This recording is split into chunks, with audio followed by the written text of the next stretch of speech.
भाईंदर महापालिकेत मराठी महापौरांची निवड करावी अशी मागणी मराठी एकीकरण समितीचे अध्यक्ष गोवर्धन देशमुख यांनी केली आहे। मुख्यमंत्री देवेंद्र फडणवीस, भाजप प्रदेशाध्यक्ष रवींद्र चव्हाण आणि मीरा भाईंदरमधील आमदारांना त्यांनी या संदर्भातलं पत्र लिहिलंय।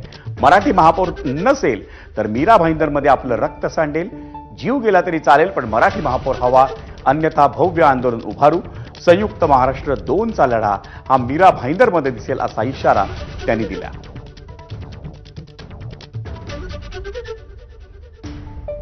आम्ही मराठी महापौरावर ठाम आहोत आणि जर कोणीही माजुरटेपणा करून आमच्यावर दडपशाही करण्याचा प्रयत्न केला तर या मीरा भाईंदर महानगरपालिकेच्या प्रवेशद्वारावर रक्त सांडल्याशिवाय राहणार नाही।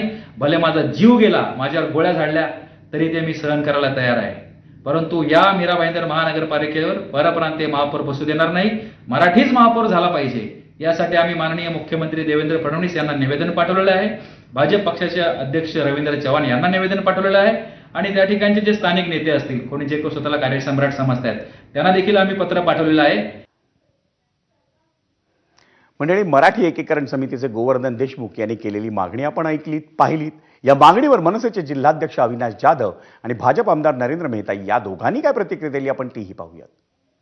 एकीकरण समितीने जे सांगितलं, आम्हीही त्याच भूमिकेवर ठाम आहोत की मीरा भाईंदरचा महापौर हा मराठीच असला पाहिजे, कारण शेवटी हे महाराष्ट्रात आहे ना, सो तिथला पहिला अधिकार भूमिपुत्रांचा आहे आणि तुमच्या पक्षातही अनेक भूमिपुत्र आता निवडून आले तर त्यांना न्याय द्या।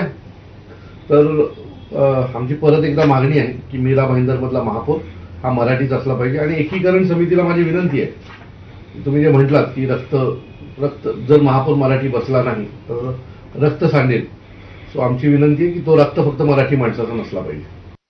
मराठी एकीकरण समितीने सांगितलंय का की जर महापौर मराठी नाही केलं तर रस्त्यावरती रक्त सांडू, तर यावेळी मीरा भाईंदरमध्ये मराठी महापौर मिळणार आहे की नॉन मराठी, काय नेमकं? बघा, असं आहे की अजून महापौरचं आरक्षण आलं नाहीये आणि हा पक्ष निर्णय घेईल। त्यांनी काय सांगितलं त्याच्यावर मी काय उत्तर द्यायला बांधील की नाहीये। माझा पक्षाचा जो निर्णय असेल तोच महापौर असेल।